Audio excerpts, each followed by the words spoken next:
And while the investigations into the shootings continue, San Diegans are once again forced to reckon with gun violence and what it means in our communities. My co-anchor Kimberly Hunt is live in City Heights with the impact guns are having right here in our county. Wale, I am here in City Heights, and of course this is an area where we all remember as we stand just across the street from the Officer Jeremy Henwood Memorial Park that one of the Mid-City officers was killed in his patrol car while on duty right here about 2 blocks away on University Avenue. This park going in as a memorial. Crime on the minds of so many people after these mass shootings here in California, not only in San Diego, but across our state, as we all deal with how we can keep ourselves and our children safe at school, at home, at work, and in public places just like this, where just last weekend we were here celebrating the Lunar New Year at the park with hundreds and hundreds of other people. Safety top of mind. That event went off well, but as we know, up in Monterey Park, a totally different story. So now mass shootings, gun violence top of mind, not only for residents, but for our politicians, both locally and around the state. Some interesting numbers though when you look at gun violence. Let us show you this. Actually, gun violence went down in 2022. Today, the county presented new numbers, and in all, there were 215 gun-related deaths in San Diego County last year. That's down 13 from the year before, and as you can see, the lowest total of the last 4 years. Homicides dipped from 88 to 73, though sadly there were more suicides last year. And there were also fewer ghost guns confiscated last year. Ghost guns don't have serial numbers, they cannot be traced.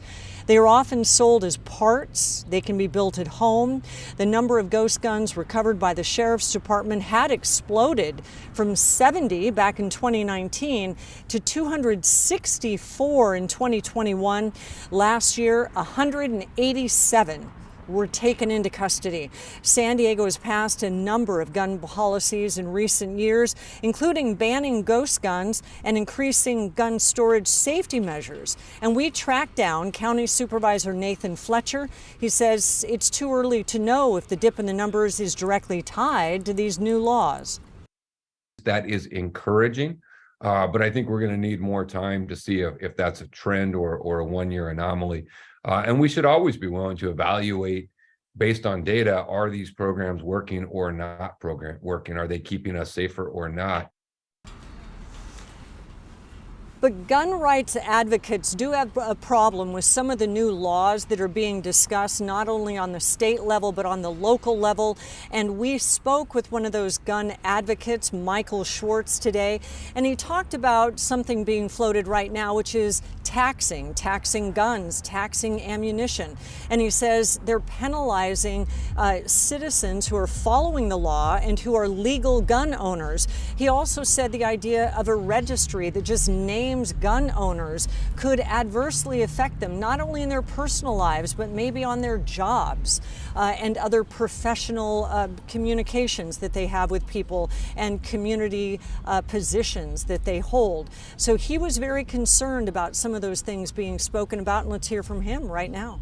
We think it's extremely important that people purchase a firearm, train with it, get professional training, obtain their CCW, their carry permit, and carry everywhere they possibly can. And the latest string of shootings just brings up memories for San Diegans of when we, as San Diegans, have also suffered from this. And ABC 10 News reporter Rachel Bianco went out today, and she's been talking to people about this very issue of safety and gun violence in our community. Hi, Rachel. Hi, Kimberly. Roughly 200 people from San Diego were at that music festival in Las Vegas, all of them now survivors of the deadliest mass shooting. Earlier today, we spoke with one of those survivors about her urge now to help other victims. The mass shootings across California are unimaginable to most, but for Erin Powell, the reaction is almost physical. It really hits your gut, and the trauma that we experienced, I think, We have such empathy for now, knowing that there are more and more people who are going to feel that same trauma. The Rancho Santa Fe resident and her husband David survived the massacre at the Route 91 Harvest Music Fest in Las Vegas. 60 people died and more than 800 were wounded. The couple returned to Vegas to mark the 5-year anniversary last fall. She knows the difficult road ahead for the family and friends of the 18 victims of the California shootings. Healing takes time, and everyone is different, and each person approaches it differently. And for some, they're able to compartmentalize, and for others, it's going to take some support and really working through whatever they're experiencing. The couple has come a long way in their own recovery, but many victims of the Vegas rampage are still struggling. Erin and her husband help counsel them through the Vegas Resiliency Center. Trauma happens to all of us in some way, shape, or form. And the best thing we can do for ourselves is to address the trauma that faces us. She doesn't want to get into the politics of gun control. She believes resiliency building should be more of a focus. I think we live in an interesting time where we really need to start addressing mental illness and coming up with some more aggressive ways of identifying it. Powell says one positive out of all of this, there are many more resources and support groups to help survivors and victims, many of them forming in just the last few years. We'll put some of those on our website at 10news.com. Reporting live at the County Administration Building, Rachel Bianco, ABC 10 News.